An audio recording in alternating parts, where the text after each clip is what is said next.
Hey, flying boats, how practical! Square Enix continues to deliver the goods for PSP owners with Final Fantasy IV: The Complete Collection, which includes a beautiful version of Final Fantasy IV that we're watching now, as well as Final Fantasy IV: The After Years, which is like the after party. All the chocobos get crazy. There's also art galleries, a soundtrack. It's quite good.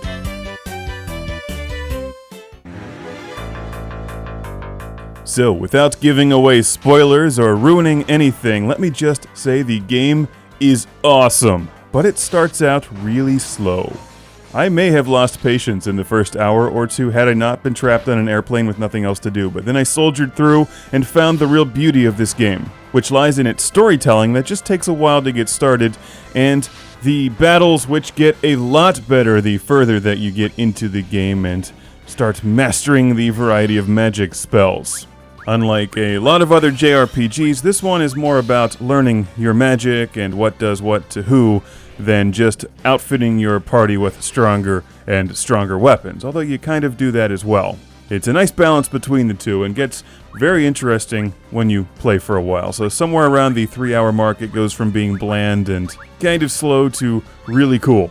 This is a look at the battle screen. My party is on the right. Someone has been turned into a pig, which is good because everyone's in the mood for a ham and chocobo sandwich to celebrate the eventual victory. Final Fantasy IV was originally a 1991 release on the Super Famicom. You could also get it for the Bandai WonderSwan. The presentation is, as you can see, lively, colorful, fun to look at for a long period of time. Even though the enemy animations, well, they're not very animated. They just sort of float there and blink when they attack you. But the magic spells look great.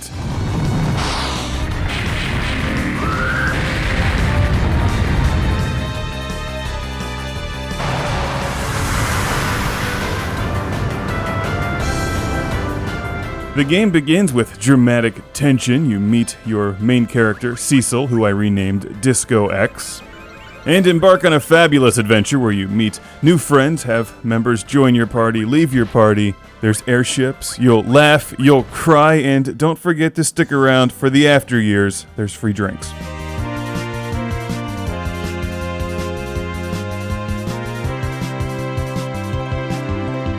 There's been quite a few old-school JRPG remakes on the PSP, like the excellent Ys Chronicles, and Final Fantasy IV will not disappoint fans of the genre. The game plays very well on Sony's handheld platform. The controls work well, it sounds great, and the visuals fill up the screen and are easy to read.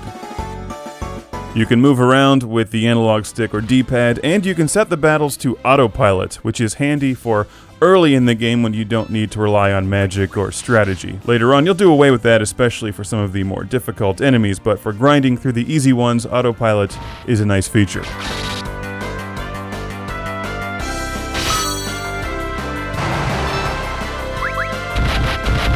I haven't played one of the older versions of this game, but I've really enjoyed it on the PSP. The presentation is just fabulous, and the storyline, once it gets started, is one that you'll want to see through to the end. If you start playing the game and you find it way too easy and way too slow, give it some time. Once you find out how evil your adversaries truly are, you'll want to vanquish them forever, for the final time, until the next Final Fantasy.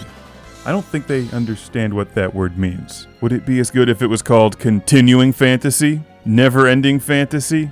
Final-tastic Fantasy? Whatever. JRPG fans, pick this one up. Final Fantasy IV: The Complete Collection.